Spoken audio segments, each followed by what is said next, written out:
اعوذ باللہ من الشیطان اللعین الرجیم بسم اللہ الرحمن الرحیم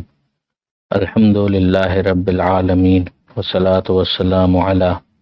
اشرف الانبیاء والمرسلین واہل بیتہ الطیبین الطاہرین المعصومین اما بعد۔ سورہ مبارکہ حدید آیت نمبر 4 سے آیت نمبر 10۔ پروردگار عالم اپنی مختلف صفات کا تذکرہ کرتے ہوئے ارشاد فرماتا ہے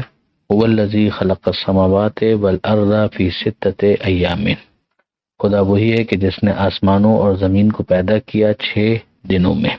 یہ بات پہلے کئی مرتبہ آ چکی ہے کہ 6 دنوں سے یہاں پر مراد 6 مراحل ہیں، جیسے کہ خود قرآن مجید کے اندر بھی پروردگار عالم نے یہ ارشاد فرمایا کہ تلک الایام نداولها بین الناس، کہ یہ ایام ہیں، یہ دن ہیں جو ہم پلٹاتے رہتے ہیں لوگوں میں، کبھی کے دن بڑے کبھی کی راتیں بڑی۔ تو ظاہر ہے کہ وہاں پر دن سے مراد کوئی 24 گھنٹے کا دن نہیں ہے۔ کئی مرتبہ ایسا ہوتا ہے کہ رات کے مقابلے میں دن جو 24 گھنٹے کا ایک حصہ ہوتا ہے وہ مراد لیا جاتا ہے، اس طریقے سے بھی گفتگو کی جاتی ہے۔ لیکن بہرحال یہاں پر 24 گھنٹے بھی مراد نہیں ہے، اور رات کے مقابلے میں جو دن کا پیریڈ ہوتا ہے وہ بھی مراد نہیں ہے، بلکہ فیزز مراد ہیں۔ جیسے کہ خود امیر المومنین کا بھی وہ جملہ ہے کہ الدہر یومان یوم لک و یوم علیک، کہ زمانہ 2 دنوں کا نام ہے، ایک دن جو تمہارے فیور میں ہوتا ہے اور ایک دن جو تمہارے خلاف ہوتا ہے۔ وہاں پر بھی دن سے مراد نہ 24 گھنٹے ہیں نہ رات کے مقابلے میں دن ہے، بلکہ ایک فیز۔ بالکل اسی طریقے سے 6 فیزز ہیں جن کا تذکرہ سورہ اعراف اور دیگر سوروں کے اندر پہلے بھی آ چکا ہے۔ پھر پروردگار عالم نے عرش کا تذکرہ کیا کہ ثم استوى علی العرش، کہ پھر وہ متمکن ہوا عرش پر۔ اب ظاہر ہے کہ عرش کے بارے میں بھی یہ بات کہی جا چکی ہے کہ جس طریقے سے خانہ کعبہ ہے اس کو بیت اللہ کہا جاتا ہے کہ وہ خدا کا گھر ہے، مگر ظاہر ہے گھر ہونے کا مطلب یہ نہیں کہ خدا اس کے اندر رہتا ہے، یہ اس نسبت سے اس کے احترام کو سمجھایا گیا ہے کہ یہ عام گھر نہیں ہے۔ اسی طریقے سے ایک سمبولک ویلیو ہے عرش کی، عرش تخت کو کہتے ہیں، مگر پروردگار عالم نہ بیت اللہ کے اندر رہتا ہے نہ اس تخت پر بیٹھتا ہے، اس لیے کہ پروردگار عالم جسم و جسمانیت سے ماورا ہے، پروردگار عالم جسم کا خالق ہے۔ لہذا جس طرح سے کعبے کی اس دنیا کے اندر اہمیت ہے، اسی طریقے سے عرش کی وہاں جہاں پر وہ ہے اس کی ایک اہمیت ہے۔ لہذا اس پر اقتدار کا مطلب یہ ہے کہ یہ پروردگار عالم کے تسلط کی ایک علامت ہے۔ یعلم ما یلج فی الارض، وہ خوب جانتا ہے جو کچھ زمین میں داخل ہوتا ہے۔ اب زمین میں بہت کچھ داخل ہوتا ہے، مثلا پانی بھی زمین کے اندر جذب ہوتا ہے، بیج بھی زمین کے اندر ڈالا جاتا ہے، مردوں کو بھی زمین کے اندر دفن کیا جاتا ہے، تو خدا کو خوب پتہ ہے کہ زمین کے اندر کیا جا رہا ہے۔ وما یخرج منہا، اور جو اس سے نکلتا ہے نکلے گا اسے بھی خدا خوب جانتا ہے۔ مثلا اسی کو آپ لے لیجئے کہ جو فصل لہلہاتی ہوئی زمین سے برآمد ہوتی ہے خدا اس سے واقف ہے، جو معدنیات نکلتے ہیں، جو تیل اس میں رکھا ہوا ہے جو باہر آتا ہے نکالا جاتا ہے، خدا اس سے واقف ہے۔ اسی طریقے سے میدان قیامت میں جب مردے زمین سے نکالے جائیں گے اور ان کو زندہ کیا جائے گا، خدا ان کے بارے میں بھی جانتا ہے۔ وما ينزل من السماء، اور خدا جانتا ہے کہ جو کچھ آسمانوں سے نازل ہوتا ہے، مثلا بارش نازل ہوتی ہے، قرآن نازل ہوا، فرشتے نازل ہوتے ہیں، پروردگار عالم ان سب کو جانتا ہے۔ وما يعرج فيها، اور جو کچھ آسمانوں کی طرف بلند ہوتا ہے، مثلا وہی فرشتے جو زمین کی طرف آتے بھی ہیں تو آسمان کی طرف جاتے بھی ہیں۔ اسی طریقے سے انسانوں کی دعائیں ہیں وہ بھی زمین سے آسمان کی طرف جاتی ہیں، اسی طرح سے اعمال انسان ہیں وہ بھی آسمان کی طرف بلند ہوتے ہیں۔ وَهُوَ مَعَكُمْ أَيْنَمَا كُنْتُمْ، اور وہ تمہارے ساتھ ہے تم جہاں کہیں بھی ہو۔ بس یہ ایک چیز اگر انسان کو احساس ہو جائے تو پھر وہ کیوں کر گناہ کرے گا، کہ ہر وقت خدا اس کے ساتھ ہے۔ معیت پروردگار کا اگر اسے احساس ہو جائے، وہ شہر کی جان سے زیادہ قریب ہے، پروردگار سے کچھ چھپا ہوا نہیں ہے، وہ ہمارے ساتھ ہے۔ اگر انسان تنہا ہو تو وہ دوسرا ہے، اگر 2 ہوں تو اس کے ساتھ وہ تیسرا ہے، جو خود قرآن مجید کی دیگر مقامات پر اس طرح کی تعبیرات آئی ہیں۔ واللہ بما تعملون بصیر، اور جو اعمال تم انجام دیتے ہو خدا ان کو دیکھ رہا ہے۔ یہ مسلسل آپ دیکھ سکتے ہیں کہ پروردگار عالم کے اوصاف، پروردگار عالم کی صفات بیان ہو رہی ہیں۔ 20 سے زیادہ کچھ صفات ہیں کہ جو پروردگار عالم نے بیان کی ہیں، جن میں کچھ تکرار بھی ہیں۔ لہو ملک السماوات والارض، اسی کے لیے ہے آسمانوں اور زمین کا اقتدار۔ یہ ملک پروردگار عالم کا، اس کا ذکر پہلے بھی آ چکا ہے۔ وَإِلَى اللَّهِ تُرْجَعُ الْأُمُورُ، اور اسی کی طرف سارے امور پلٹیں گے، ساری معاملات اس کی بازگشت خدا ہی کی طرف ہے۔ یولج اللیل فی النہار ویولج النہار فی اللیل، وہی ہے کہ جو رات کو دن میں داخل کرتا ہے، ویولج النہار فی اللیل، اور دن کو رات میں داخل کرتا ہے۔ یہ موسم کی تبدیلیاں جو ہوتی ہیں اس میں ہم اس کو احساس کر لیتے ہیں کہ کبھی جو سردی کا موسم ہے تو مثلا راتیں طویل ہو جاتی ہیں، دن مختصر ہو جاتے ہیں، اور اگر گرمی کا موسم ہے تو اس کے اندر دن طویل ہو جاتے ہیں، راتیں مختصر ہو جاتی ہیں۔ وَهُوَ عَلِيمٌ بِذَاتِ الصُّدُورِ، اور وہ علم رکھتا ہے جو سینوں کے اندر باتیں ہیں ان کو بھی وہ خوب جانتا ہے، اس سے کچھ چھپا ہوا نہیں ہے۔ اب وہ پروردگار کہ جس کی یہ سب صفات ہیں وہ تم سے مطالبہ کیا کرتا ہے؟ آمنوا باللہ ورسولہ، ایمان لاؤ اللہ اور اس کے پیغمبر پر، وانفقوا، اور خرچ کرو، مما جعلکم مستخلفین فیہ، اس میں سے خرچ کرو جو اللہ ہی نے تمہیں دیا ہے۔ اور کس طرح سے دیا ہے؟ کہ دوسروں کے بعد تمہیں اس کا مالک بنا دیا ہے، یعنی تمہارے پاس جو کچھ بھی ہے وہ دوسروں سے ہو کر ہی تم تک پہنچا ہے۔ اگر تم نے کمایا ہے تو بھی تم نے کسی اور سے حاصل کیا ہے، جو اس نے تمہیں بطور سیلری یا منافع کے طور پر دیا ہے تو وہ بھی کسی اور کا تھا جو تم تک پہنچا۔ اور اسی طریقے سے اگر میراث کے طور پر پہنچا ہے تو بھی پہلے کسی اور کا تھا، تم تک پہنچا۔ غرض یہ کہ اس دنیا کے اندر انسان کے پاس جو کچھ بھی آ رہا ہے مال کے عنوان سے، وہ پہلے کسی اور کے پاس تھا اور اس تک پہنچا، اور اس میں اشارہ ہے کہ تمہارے پاس بھی ہمیشہ نہیں رہے گا بلکہ تم سے دوسروں تک منتقل ہو جائے گا۔ تو جو تم سے مطالبہ ہو رہا ہے وہ اس لیے نہیں کہ پروردگار عالم کی قدرت میں کوئی کمی آ گئی ہے، یہ خدا وہ ہے کہ جس کی یہ صفات تم نے دیکھ لی کہ اس کے پاس ہی ملک ہے، اقتدار ہے، سب کچھ اسی کا ہے، مگر اب اس نے تمہارا امتحان اس چیز میں رکھا ہے کہ کیا تم ایمان کی منزل پر اپنے آپ کو پختہ کرتے ہو یا نہیں، اللہ پر تمہارا ایمان ہے یا نہیں، اللہ کے رسول پر تمہارا ایمان ہے یا نہیں۔ اگر ایمان ہے تو اگلا مرحلہ یہ ہونا چاہیے کہ تم انفاق کرو، خرچ کرو خدا کی راہ میں، اسی میں سے جو خدا نے تمہیں دوسروں سے دلوایا ہے۔ فالذین آمنوا منکم وانفقوا، تو تم میں سے جو کوئی بھی ایمان لایا اور اس نے اللہ کی راہ میں خرچ کیا، لہم اجر کبیر، تو اس کے لیے بڑا صلہ ہے، بڑا اجر ہے۔ اب سرزنش کا انداز ہے، پہلے تو ایک اقتضا ہے کہ تم سے یہ مانگا گیا ہے، اور پھر اب اس کے بعد سرزنش ہے۔ وَمَا لَكُمْ لَا تُؤْمِنُونَ بِاللَّهِ، تمہیں کیا ہو گیا ہے کہ تم اللہ پر ایمان نہیں رکھتے، وَالرَّسُولُ يَدْعُوكُمْ، جبکہ رسول تمہیں بلا بھی رہے ہیں، لِتُؤْمِنُوا بِرَبِّكُمْ، تاکہ تم ایمان لاؤ اپنے رب پر۔ اب ظاہر ہے کہ پیغمبر اکرم اگر بلا رہے ہیں کہ تم ایمان لاؤ اپنے رب پر، تو اس کا مطلب یہ ہے کہ یہ پیغمبر اکرم کی جو تعلیمات ہے اس کو اگنور کر رہے ہیں، پیغمبر اکرم کی جو صدا ہے، جو دعوت ہے، اس کو نظر انداز کیا جا رہا ہے، تو اس پر ان کی سرزنش ہو رہی ہے اور گرفت ہو رہی ہے۔ اور پھر آگے کہا گیا وَقَدْ أَخَذَ مِيثَاقَكُمْ، جبکہ اس نے تم سے عہد و پیمان لیا تھا، ان کنتم مؤمنین، اگر تم مومن ہو، یعنی اب اگر تم مومن ہو تو تمہیں چاہیے کہ تم ایمان لاؤ۔ اس کا مطلب کیا ہوا؟ اگر وہ ایمان لا چکے ہیں تو پھر اس کے بعد اس بات پر سرزنش کرنے کا کیا مطلب کہ تم ایمان کیوں نہیں لاتے؟ تو ایک مطلب اس کا وہی کہا گیا کہ ایک اقرار تو تم نے کر لیا ہے، جو سورہ حجرات کے اندر کہا گیا تھا کہ تم نے یہ کہا کہ تم ایمان لائے تو تم ایمان نہیں لائے، لما يدخل الایمان فی قلوبکم، کہ تم یہ کہو کہ تم اسلام لائے ہو، ابھی ایمان تمہارے دلوں کے اندر داخل نہیں ہوا ہے، تو بس تمہارا یہ اقرار زبانی ہے، دل سے تم ایمان نہیں لائے ہو۔ اور ایک بات یہ بھی کہی گئی کہ نہیں ٹھیک ہے، یہ کفار اور مشرکین سے کہا جا رہا ہے کہ اگر تم توجہ کرو تو تمہاری فطرت کے اندر وہ ایمان موجود ہے، اور اسی کو زیادہ برانگیختہ کرنا ہے، اسی کو تحریک دینا مقصود ہے، اسی کو مہمیز دینا ہے، اور اس کے لیے ہم نے رسول بھیجا ہے۔ تو تمہاری فطرت کے اندر، تمہاری عقل کے اندر یہ چیز رکھی گئی ہے کہ تم خدا کے اوپر ایمان لے آؤ۔ اور اس کے ساتھ ساتھ جو پیمان الست جو لیا گیا تھا عالم ذر میں، الم اعہد الیکم یا بنی آدم ان لا تعبدوا الشیطان انہ لکم عدو مبین وان اعبدونی ھذا صراط مستقیم، کہ کیا اے آدم کی اولاد تم سے وعدہ نہیں لیا تھا کہ تم شیطان کی عبادت نہیں کرو گے اور میری عبادت کرو گے؟ تو یہ جو پیمان جو عالم ذر میں لیا گیا تھا، جس کی طرف انسان کو فطرت کے ذریعے سے متوجہ کیا گیا کہ اس کی فطرت کے اندر ہے کہ وہ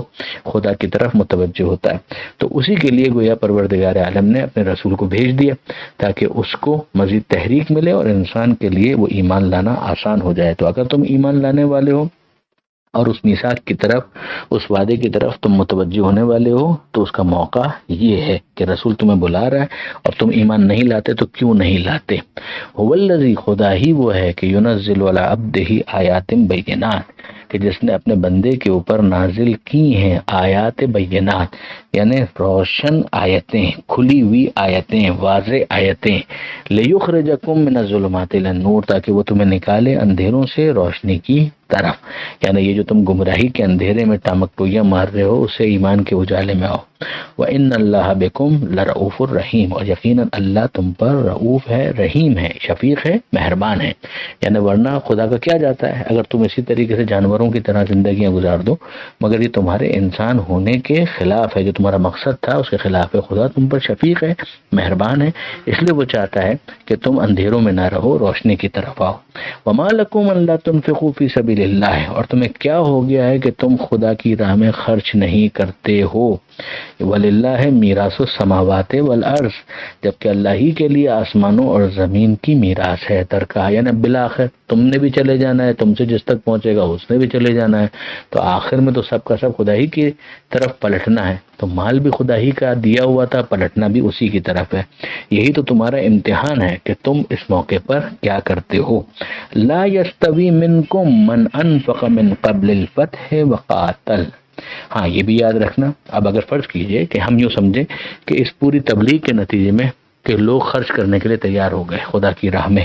تو اب اگر وہ اپنے آپ کو یہ سمجھ رہے ہیں کہ ان کا اور ان لوگوں کا اسٹیٹس برابر ہے، ثواب ایک ہی ہے، کہ جنہوں نے اس وقت خرچ کیا تھا کہ جب اسلام بالکل کمزور تھا، جب اسلام مشکل میں تھا، اس وقت اگر کسی نے خرچ کیا تھا، اس وقت اگر کسی نے میدان میں جا کر قتال کیا تھا، اب تو بہت لوگ آ گئے، لیکن یہ کہ اس وقت جنہوں نے خرچ کیا تھا جناب خدیجہ سلام اللہ علیہا کی طرح سے، اس وقت جس نے پیغمبر اکرم سے دفاع کیا تھا جیسے کہ حضرت ابو طالب علیہ السلام نے کیا تھا، اسی طریقے سے جنگ بدر کے اندر تو ایک معیار دیا جا رہا ہے کہ جو فتح سے پہلے خرچ کرنے والے، فتح سے پہلے جنہوں نے قتال کیا تھا، میدان میں ڈٹ کے مقابلہ کیا تھا، وہ بھاگے نہیں تھے، فرار اختیار نہیں کیا تھا انہوں نے، تو یہ افراد جو ہیں من انفق من قبل الفتح وقاتل، فتح سے کیا مراد ہے؟ زیادہ مشہور قول اور زیادہ سمجھ میں آنے والا وہ فتح مکہ ہے،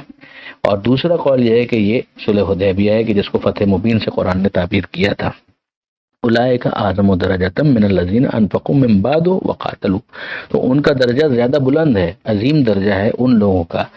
ان کے مقابلے میں کہ جنہوں نے خرچ کیا بعد میں وقاتلوا، اور جنہوں نے قتال کیا۔ لیکن ظاہر ہے کہ اب عرض معذرت، لیکن غور کیجئے کہ جو فتح مکہ سے پہلے بھی میدان سے بھاگ گئے اور جو فتح مکہ کے بعد بھی میدان میں ڈٹ کے مقابلہ نہ کر سکے، ان کا تو معاملہ ظاہر ہے کہ بہت ہی خراب ہو جائے گا۔ وَكُلًّا وَعَدَ اللَّهُ الْحُسْنَى، ہاں لیکن بہرحال ہر ایک سے اللہ نے اچھا وعدہ کیا ہے، یعنی بعد میں بھی جنہوں نے خرچ کیا خدا کی راہ میں اور قتال کیا، اور پہلے بھی جنہوں نے خرچ کیا اور خدا کی راہ میں قتال کیا، اگر یہ کرنے والے ہیں ایمان کے ساتھ تو پھر کیا کہنا، ہر ایک سے اللہ کا اچھا وعدہ تو ہے مگر درجہ ان کا زیادہ بلند ہے۔ واللہ بما تعملون خبیر، اور یقیناً اللہ جو تم اعمال کرتے ہو اس کی خبر رکھتا ہے، اس کو جاننے والا ہے۔ آپ دیکھ رہے ہیں کہ انفاق فی سبیل اللہ اس سورے کا ایک مرکزی موضوع قرار پاتا ہے۔ خدا کی صفات کے بیان کے بعد ایمان اور پھر انفاق فی سبیل اللہ، اب تک ہم نے دیکھا اور یہ آگے بھی چلے گا، پروردگار عالم نے اس کو بہت زیادہ ہائی لائٹ کیا ہے۔ پروردگار عالم سے دعا ہے قرآن پڑھنے، سمجھنے اور عمل کرنے کی توفیق عطا فرما، اور وارث قرآن امام زمانہ کے ظہور میں تعجیل فرما۔ بسم اللہ الرحمن الرحیم۔ مبارک حدید آیت نمبر 11 سے آیت نمبر 17، 11 سے 17 انفاق فی سبیل اللہ کی بحث کو کنٹینیو کرتے ہوئے پروردگار عالم ارشاد فرماتا ہے کہ من ذا الذی یقرض اللہ قرضا حسنا، کون ہے جو اللہ کو قرضہ دے اور اچھے طریقے سے قرضہ دے۔ اب یہ انسان کے لیے بہت بڑا شرف ہے کہ اس کے پاس سب کچھ دیا ہوا خدا ہی کا ہے، اس کی کیا حیثیت بنتی ہے، مگر پروردگار اس کو کتنا ایلیویٹ کر رہا ہے، اس کے مرتبے کو کتنا بڑھا رہا ہے کہ سب کچھ خدا کی طرف سے دیا گیا ہے، اور وہ اس میں سے کچھ کا مطالبہ اس انداز سے کرتا ہے کہ اگر کسی نے خدا کی راہ میں خرچ کیا تو پروردگار عالم اسے گویا اپنے ذمے پر قرض سمجھے گا، اور پھر وہ قرض کو لوٹائے گا تو اس شان سے لوٹائے گا کہ فَيُضَاعِفَهُ لَهُ وَلَهُ أَجْرٌ کریم، تو وہ اسے بڑھا دے گا اور وہ اسے اس انداز سے عطا کرے گا کہ جو اجر ہوگا وہ اجر کریم ہوگا، عزت کے ساتھ ہوگا۔ یعنی ایک ہوتا ہے کہ مزدور کو مزدوری دی جائے تو ظاہر ہے کہ مزدور کو مزدوری دیتے وقت اس کو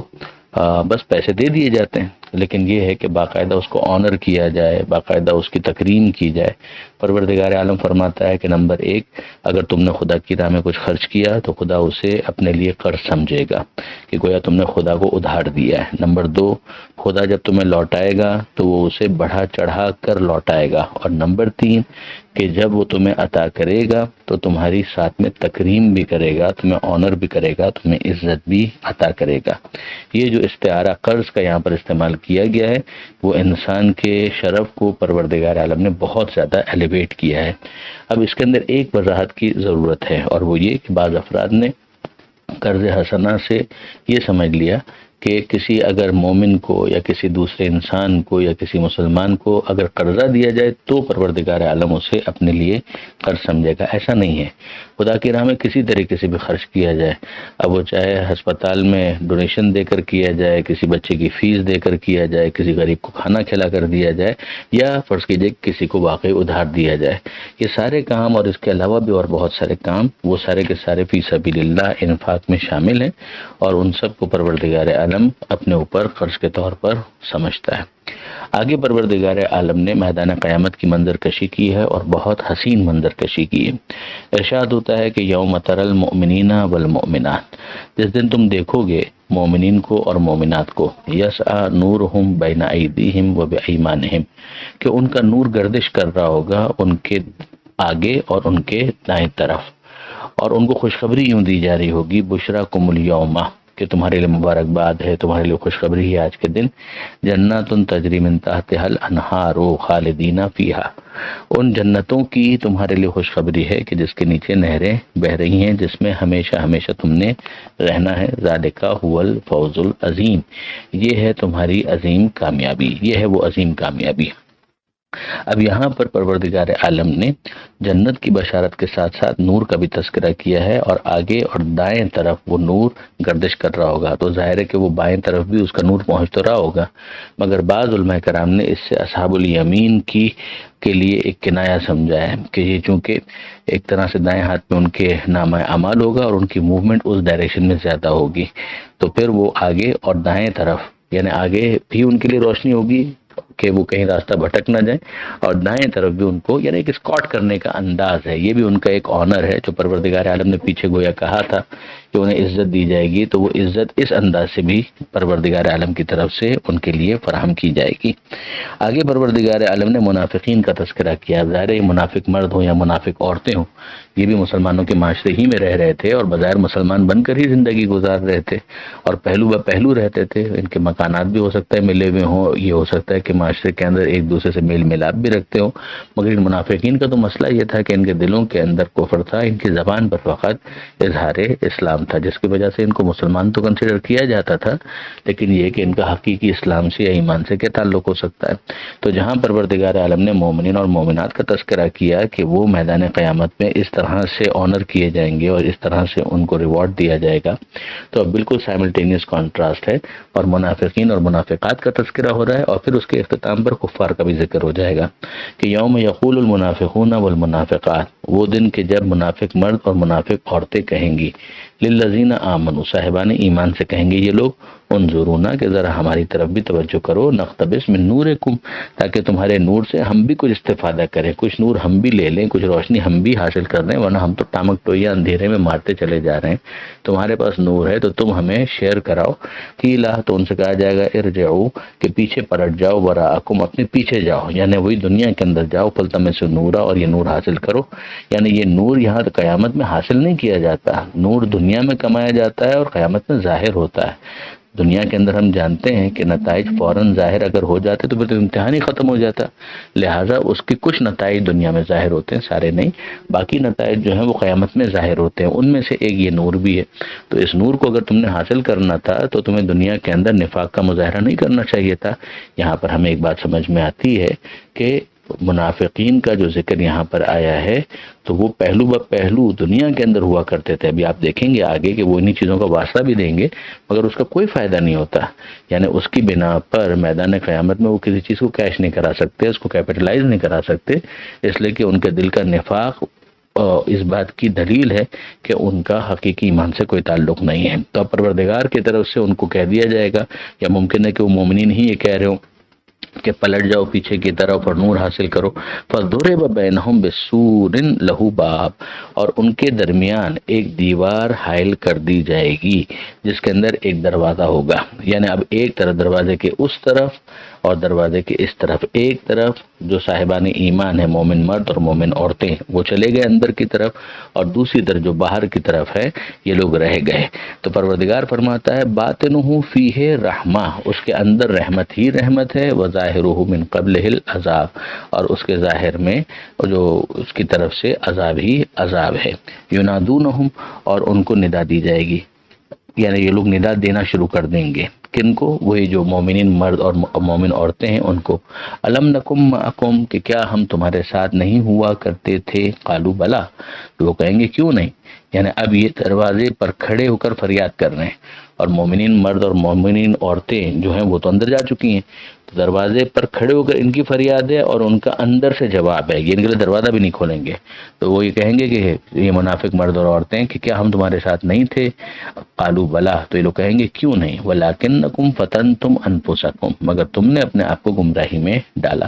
علامہ سید علی نقی صاحب نے کافی بحث کی ہے اس لفظ فتنہ کے اوپر، اور پھر اس کے بعد بتایا کہ یہاں پر لفظ فتنہ فتنتم گمراہی میں ڈالنے کے معنی میں استعمال ہوا ہے۔ فتنتم انفسکم، تم نے اپنے آپ کو فتنے میں ڈالا، اپنے آپ کو گمراہی میں ڈالا۔ وتربصتم، اور تم لوگ انتظار ہی کرتے رہے گردش زمانہ کی مومنین کے بارے میں کہ کچھ ان کے لیے نقصان ہو جائے، کچھ ان کو پریشانیاں آ جائیں، اور اسلام کا جو سورج جو ہے وہ غروب ہو جائے۔ ورتبتم، اور تم اسی طرح سے اپنے آپ کو شک اور شبہ میں ڈالتے رہے۔ وغرتکم الامانی، اور تمہارے خیالات خام نے تمہیں دھوکے میں رکھا۔ حتی جاء امر اللہ، یہاں تک کہ امر خدا آ گیا، خدا کا فیصلہ آ گیا۔ وغرکم باللہ الغرور، مگر تمہیں تو خود خدا کے بارے میں بھی غافل رکھنے والے نے غافل رکھا تھا اور دھوکے میں رکھا تھا، فریب دینے والے نے۔ اچھا، اب یہ کون ہے؟ ظاہر ہے کہ شیطان تو ہے ہی،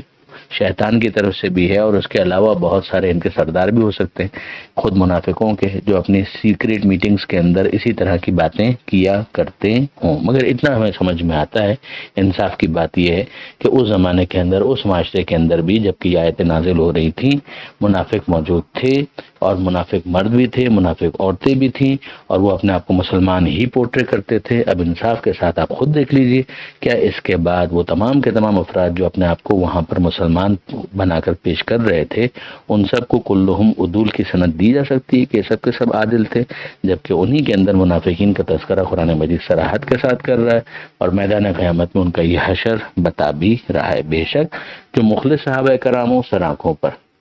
مگر ایسا نہیں ہو سکتا کہ سب کو ایک ہی برش سے پینٹ کر دیا جائے، نہ سب کو منافق کہا جا سکتا ہے، لیکن سب کو عادل بھی نہیں کہا جا سکتا۔ فَالْيَوْمَ لَا يُؤْخَذُ مِنْكُمْ فِدْيَةٌ، آج کے دن تم سے کوئی فدیہ یعنی کوئی عوض، کوئی بدلہ قبول نہیں کیا جائے گا، نہ تمہارے پاس یعنی دینے کے لیے ہے بھی کیا، لیکن اگر کچھ ہو تو بھی قبول نہیں کیا جائے گا۔ وَلَا مِنَ الَّذِينَ كَفَرُوا، نہ تم سے نہ ان سے کہ جنہوں نے کفر اختیار کیا۔ یہ وہ آیت کے جس کی طرف میں نے گزارش کی تھی کہ جو منافقی مرد اور منافق عورتیں، ان کے تذکرے کے بعد آخر میں کافروں کا بھی ذکر آ جائے گا، تو وہ تو کھلے کافر تھے، نہ ان سے قبول کیا جائے گا نہ منافقوں سے قبول کیا جائے گا۔ مأواکم النار، تمہارا ٹھکانہ آگ ہے، ہی مولاکم، یہی تمہارے لیے اولا ہے، یعنی یہی تمہارے لیے انسب ہے، یہی تمہارے لیے یہی ایک سوٹیبل جگہ ہے۔ یہاں پر یہ دیکھ لیجئے کہ مولا کا لفظ اولا کے معنی میں استعمال ہوا ہے، اور اس لفظ کو اولا کے معنی میں خود ابن جریر طبری نے بھی استعمال کیا ہے، النار اولا بکم، جیسے واضح طور پہ سمجھ میں آتا ہے کہ مولا کا لفظ اولا کے معنی میں استعمال ہوتا ہے۔ اب جو جس کے لیے ہو، اب یہاں پر جو آگ ہے، جہنم ہے، یہ ان کے لیے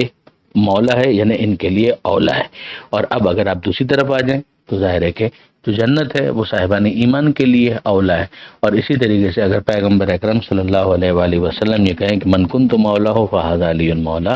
کہ جس کا میں مولا ہوں اس کے علی مولا ہیں، تو پھر یہ بڑا مثبت معنی میں اولویت کا معنی آ جائے گا۔ کیونکہ عام طور پہ ہوتا ہی ہے کہ جب بھی اس حدیث کو پیش کیا جاتا ہے تو ظاہر ہے کہ ہمارے محترم برادران اہل سنت اپنی طرف نشیب محسوس کرتے ہیں، تو پھر اس کا کچھ اور ترجمہ کرنے لگتے ہیں، اور اگر یہ کہا جائے کہ آپ ذرا دیکھ لیجئے کہ مولا کا لفظ اولا کے معنی میں استعمال ہوتا ہے تو وہ انکار ہی کر دیتے ہیں، وہ کہتے ہیں کہ نہیں، کوئی ایسا مطلب ہے ہی نہیں۔ مگر آپ دیکھ سکتے ہیں کہ ایسا مطلب ہے ہی نہیں، لیکن آپ دیکھ سکتے ہیں کہ یہاں پر یہ مولا کا لفظ اولا کے معنی میں استعمال ہوا ہے، خود محترم برادران اہل سنت کے علماء نے اس کو قبول کیا ہے۔ اب جبکہ خطبہ غدیر میں پیغمبر اکرم نے صلی اللہ علیہ وآلہ وسلم خود پہلے یہ ارشاد فرمایا تھا، الستو اولا بکم من انفسکم، کہ کیا میں تمہارے نفسوں کے اوپر، تمہاری جانوں کے اوپر تم سے زیادہ اولا نہیں ہوں، اولویت نہیں رکھتا؟ اور سب نے ہاں کہا۔ پھر اس کے بعد پیغمبر اکرم صلی اللہ علیہ وآلہ وسلم نے کہا تھا کہ من کنت مولا ہو فہذا علی مولا، کہ جس کا میں مولا ہوں اس کے علی مولا ہے۔ یہاں پر تو صرف اتنا اسٹیبلش کرنا تھا کہ مولا کا لفظ اولا کے معنی میں استعمال ہوتا ہے۔ اب جس طریقے سے خدا کا لفظ، اللہ کا لفظ اور الہ کا لفظ یہ بہت اچھا لفظ ہے، مگر اگر کوئی اس کو کہنے لگے کہ بتوں کو وہ اپنا خدا ماننا شروع کرتے، مگر اتنا تو سمجھ میں آتا ہے کہ الہ ایک خاص مطلب اور معنی رکھتا ہے کہ جس کے لیے وہ استعمال ہوتا ہے، وہ سوٹ کرتا ہے صرف اور صرف پروردگار عالم کے لیے۔ اسی طریقے سے ہم دیکھتے ہیں کہ مولا کا لفظ ایک بہت ہی اچھے معنی میں پیغمبر اکرم صلی اللہ علیہ وآلہ وسلم نے اپنے لیے اور امیر المومنین کے لیے استعمال کیا ہے۔ وَبِئْسَ الْمَصِيرُ مَأْوَاكُمُ النَّارُ، تمہارا ٹھکانہ آگ ہے، وہی تمہارے لیے اولا ہے۔ وَبِئْسَ الْمَصِيرُ، اور یہ کیا برا انجام ہے۔ أَلَمْ يَأْنِ لِلَّذِينَ آمَنُوا أَن تَخْشَعَ قُلُوبُهُمْ لِذِكْرِ اللَّهِ، کیا اب تک صاحبان ایمان کے لیے وہ وقت نہیں آیا کہ ان کے دل متاثر ہوں، یعنی عظمت الہی کے سامنے ان کے دل جھکیں، اس کا ایک اثر ان کے اوپر قائم ہو، اور ایسا اثر قائم ہو کہ جو دیر پا ہو، وقت گزرنے کے ساتھ ساتھ وہ ختم نہ ہو جائے، وہ نقش مٹے نہ۔ اسی کو آگے پروردگار عالم بیان فرما رہا ہے کہ علم یعن للذین آمنوا ان تخشع قلوبهم لذکر اللہ، کہ ابھی تک کیا صاحبان ایمان کے لیے وہ وقت نہیں آیا کہ ان کے دل یاد خدا سے، لذکر اللہ، اللہ کی یاد سے متاثر ہوں، ان کے دلوں پر عظمت الہی کا نقش قائم ہو۔ وما نزل من الحق، اور جو اللہ نے نازل کیا ہے حق میں سے، اور ظاہر وہ حق ہی ہوتا ہے، من الحق من بیانیہ ہوگا، تو وہ جو حق پروردگار عالم نے نازل کیا ہے اس کی وجہ سے عظمت پروردگار کا ایک نقش ان کے دلوں کے اوپر قائم ہو جائے۔ ولا یکونوا کالذین اوتوا الکتاب من قبل، اور وہ ان کی طرح سے نہ ہو کہ جن کو کتاب دی گئی تھی، یعنی اہل کتاب، من قبل، ان سے پہلے، فطال علیہم الامد، تو ان کے اوپر ایک مدت گزر گئی، فقست قلوبہم، تو ان کے دل سخت ہو گئے، وکثیر منہم فاسقون، اور ان میں سے ایک بڑی تعداد فاسقوں کی ہے۔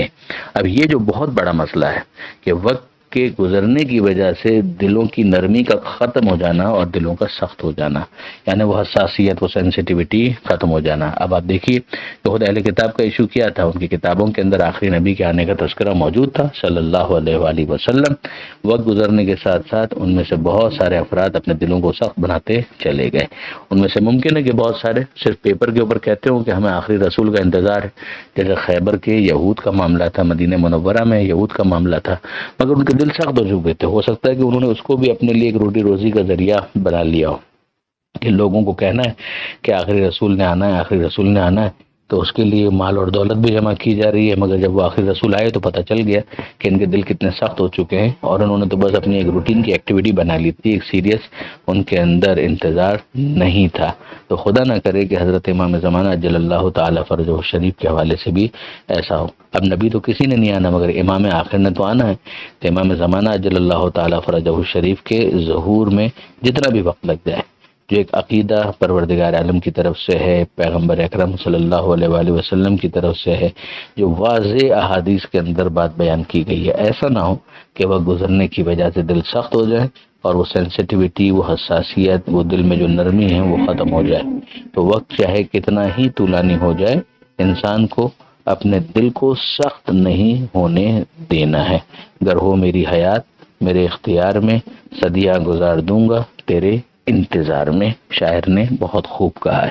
تو واپس ذرا اس آیت کو دیکھیے، پروردگار عالم فرماتا ہے کہ کیا ابھی بھی صاحبان ایمان کے لیے وقت نہیں آیا کہ ان کے دل متاثر ہوں لذکر اللہ، یاد خدا سے، وما نزل من الحق، اور جو اللہ نے نازل کیا ہے اور وہ کیا ہے، وہ حق ہے، اس سے ان کے دل متاثر ہوں۔ ولا یکونوا اب اس کے اندر اور بھی بہت ساری چیزیں ہیں جو سمجھ میں آتی ہیں،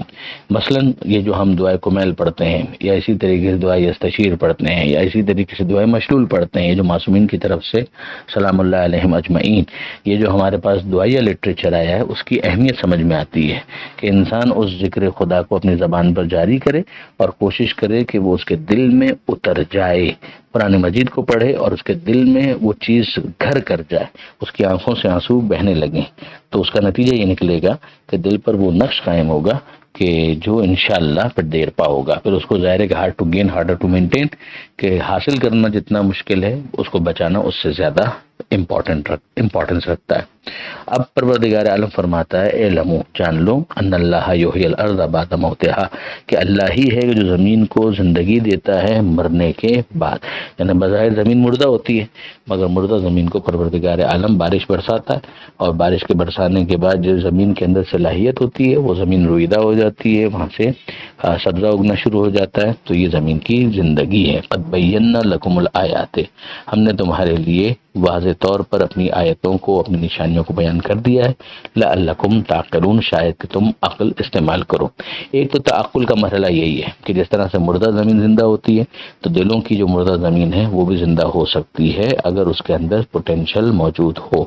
صلاحیت اگر موجود ہے، تو پروردگار عالم نے ذکر خدا اور جو نازل کیا ہے حق، اس کے ذریعے سے پروردگار عالم نے اتنی برسات بھیج دی ہے کہ اس کے بعد انسان اگر اپنے دل کی مردہ زمین کے اندر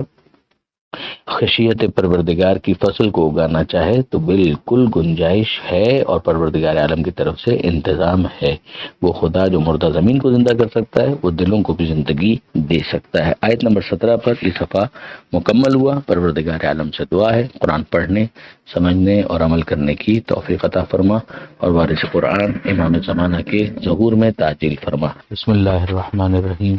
سورہ مبارکہ حدید آیت نمبر 18 سے آیت نمبر 24، 18 سے 24 تک ارشاد ہوتا ہے ان المصدقین والمصدقات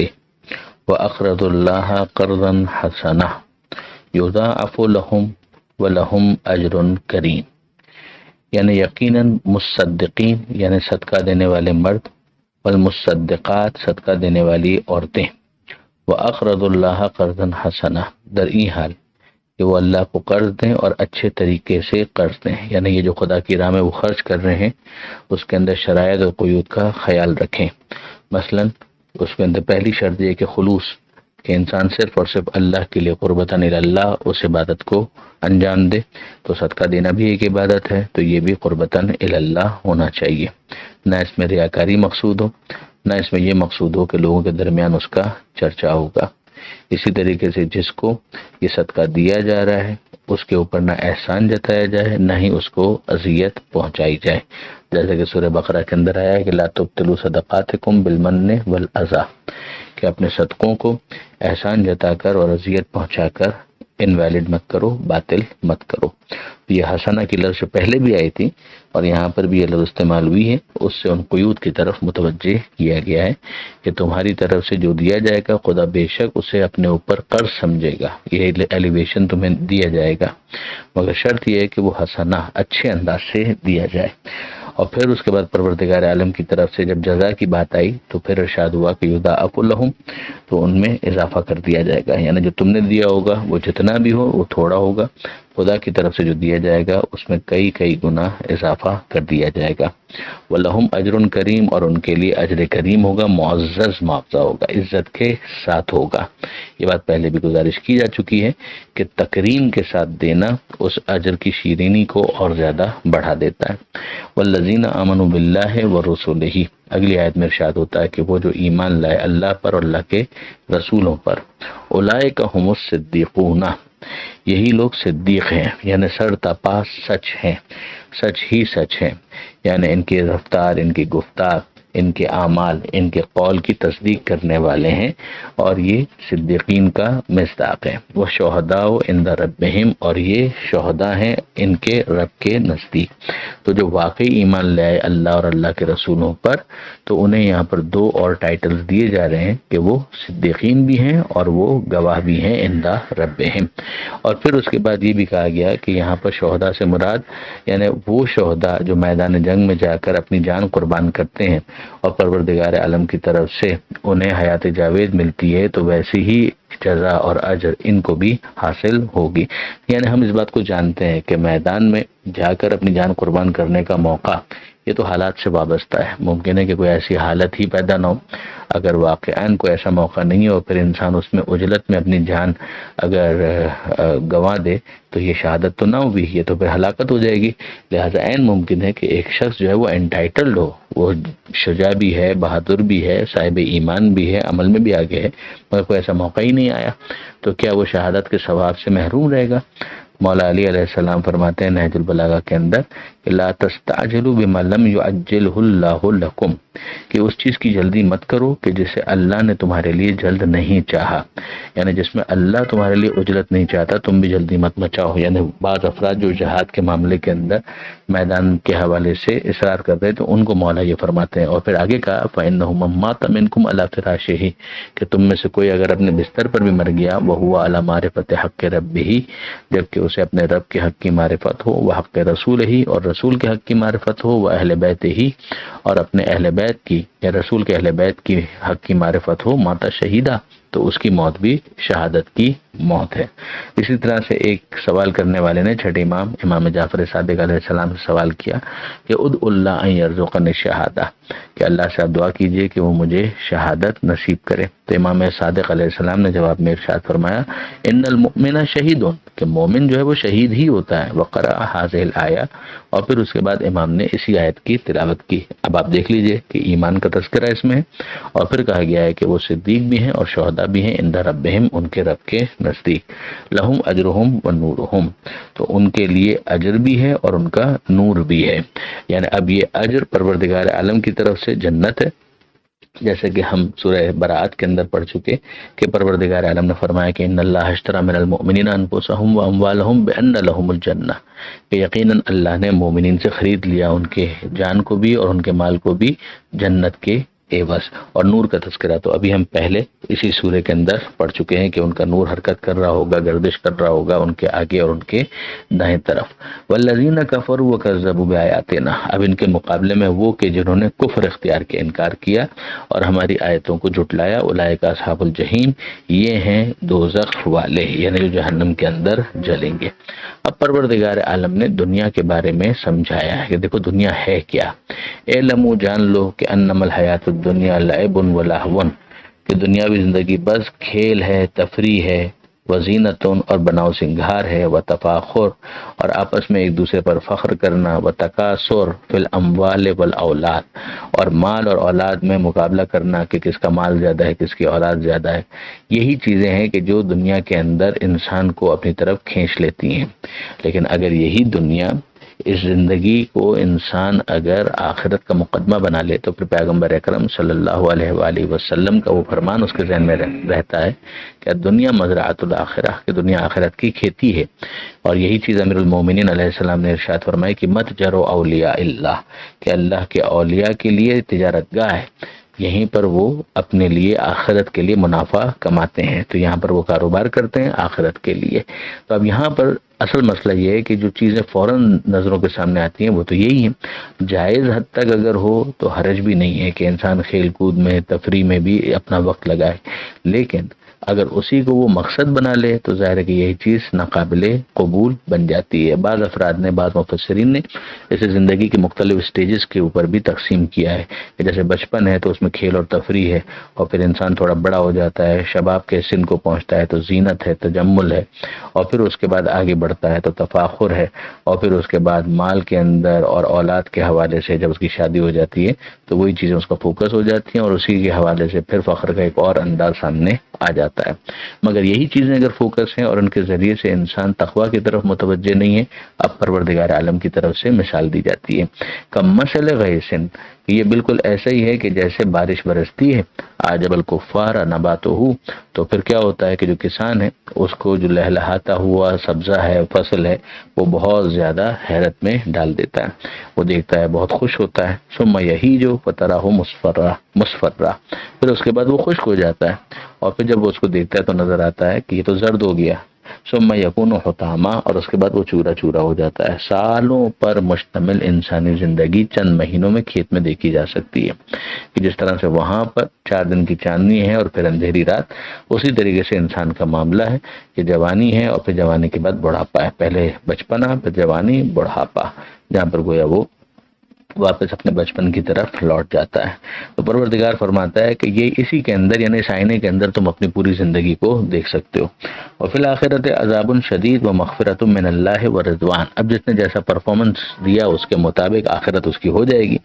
آخرت میں کیا ہے؟ عذاب شدید ہے اور مغفرت ہے اللہ کی طرف سے، اور رضوان ہے، یعنی اللہ کی رضا ہے۔ اگر کسی نے اپنی زندگی کو اسی طریقے سے گزار دیا تو پھر اس کے لیے عذاب شدید ہے، لیکن اگر واقعاً وہ متوجہ ہو گیا اور وہ کریکٹ کرنے کی کوشش کرے تو پھر اللہ کی طرف سے مغفرت بھی ہے، اور کوئی اس سے بھی آگے چلا جائے تو رضوان، پروردگار عالم کی رضا ہے۔ یہ ہم سورہ واقعہ کے اندر دیکھ بھی چکے ہیں، جو 3 کیٹیگریز کی گئی تھی، اندازہ ہوتا ہے کہ شاید اسی کی طرف یہاں پر اشارہ کیا گیا کہ جو اصحاب شمال ہیں یا بائیں ہاتھ والے ہیں ان کے لیے عذاب شدید ہے، مغفرت ہے اصحاب یمین کے لیے، اور رضوان ہے پروردگار عالم کی طرف سے، والسابقون السابقون اولئک المقربون۔ وما الحیات الدنیا الا متاع الغرور، اور نہیں ہے دنیا کی زندگی مگر سرمایہ ہے فریب۔ اگر کوئی دھوکہ کھانا چاہے تو پھر دنیا سے دھوکہ اسے ملے گا۔ اگلی آیت میں پروردگار عالم فرماتا ہے کہ پھر کرنا کیا چاہیے؟ کرنا یہ چاہیے سابقوا الی مغفرۃ من ربکم وجنہ، کہ ایک دوسرے سے مقابلہ کرو اپنے رب کی مغفرت کو حاصل کرنے کے لیے اور جنت کو حاصل کرنے کے لیے، اس میں مقابلہ کرو۔ یعنی تمہارا مقابلہ ہوتا ہے مال کس کا زیادہ ہے، اولاد کس کی زیادہ ہے، ہیومن ریسورس کس کا زیادہ ہے، تجمل میں، ان تمام تر چیزوں میں، لیکن اس میں مقابلہ کرو اپنے رب کی مغفرت کو حاصل کرنے کے لیے اور جنت کو حاصل کرنے کے لیے، یعنی ایسے کام کرو کہ یہ تمہارے لیے آخرت میں قرار پائے۔ ارضھا، وہی جنت کی جس کی وسعت کا ارض السماء والارض، کہ جیسے آسمان اور زمین کی وسعت، یعنی جس طرح سے انسان آسمان اور زمین کی وسعت کو دیکھتا ہے اور اپنے ہتھیار رکھ دیتا ہے، وہ کہتا ہے کہ نہیں میں کہاں اس کا حساب کتاب رکھ سکتا ہوں، اسی طریقے سے جنت کی وسعت ہے، اعدت، یہ فراہم کی جائے گی للذین، ان لوگوں کے لیے، آمنوا باللہ ورسولہ، کہ جو ایمان لائے اللہ پر اور اللہ کے رسولوں پر۔ ذالک فضل اللہ یؤتی ہے من یشاء، یہ اللہ کا فضل ہے جسے چاہے عطا کرے، واللہ ذو الفضل العظیم، اور یقیناً اللہ صاحب فضل عظیم ہے، عظیم فضل کا مالک ہے۔ ما اصاب من مصیبت فی الارض ولا فی انفسکم، زمین میں کوئی مصیبت نہیں آتی اور نہ خود تمہارے نفس میں، الا فی کتاب من قبل ان نبرأہا، مگر یہ کہ وہ ایک نوشتے میں ہے قبل اس کے کہ ہم اس کی تخلیق کریں۔ یعنی جب بھی ہم کسی کو پیدا کرتے ہیں تو اس سے پہلے ہی تقدیر کے اندر بے شک بہت ساری چیزیں لکھی ہوئی ہوتی ہیں کہ جو انسان کی آزمائش کا ذریعہ ہوتی ہیں، مصیبتیں آتی ہیں۔ پروردگار عالم فرماتا ہے لَنَبْلُوَنَّكُمْ بِشَيْءٍ مِّنَ الْخَوْفِ وَالْجُوعِ، ہم تمہارا امتحان لیں گے خوف سے، بھوک سے، مال کی کمی سے، وغیرہ وغیرہ۔ اسی طریقے سے کئی اور آیتوں کے اندر پروردگار عالم نے آزمائش کی بات کی ہے، مصیبتوں کی بات کی ہے، کہ اس دنیا کے اندر عیاشی کے لیے تو نہیں بھیجا ہے۔ تو بہرحال انسان اس دنیا کے اندر یہ سمجھنے لگتا ہے کہ سب کچھ ٹھیک ٹھیک ہی ہونا چاہیے، ورنہ یہ دنیا جو ہے ایک پزل ہے، ایک معمہ ہے کہ جس کو انسان نے اپنی صلاحیت کے مطابق سولو کرنا ہے۔ اب اس کے اندر پروردگار عالم کی طرف سے مصیبتیں بھی آئیں گی، امتحان بھی ہوگا، یہ سب ہوگا۔ اور کچھ چیزیں ہیں کہ جو خود انسان اپنے پیروں پر کلہاڑی مارتا ہے، جس کے لیے سورہ روم کے اندر وہ آیت تھی کہ ظہر الفساد فی البر والبحر بما کسبت ایدی الناس، کہ زمین میں فساد برپا ہو گیا، بر میں بھی اور بحر میں بھی، خشکی میں بھی اور تری میں بھی، لوگوں کے اپنے کرتوت کی وجہ سے۔ تو وہ تو انسان کا اپنا کیا دھرا ہے اور وہ بہت سا ہے، مگر اگر فرض کیجئے کہ ایک انسان اپنی طرف سے کوئی غلطی نہ کرے تو کیا پروردگار کی طرف سے آزمائش اور امتحان نہیں ہوگا؟ ایسا نہیں ہے۔ یہ آیت ان آیتوں میں سے کہ جس میں پروردگار عالم نے اس بات کو سمجھایا ہے۔ ان ذالک علی اللہ یسیر، یقیناً یہ اللہ کے لیے بہت آسان ہے۔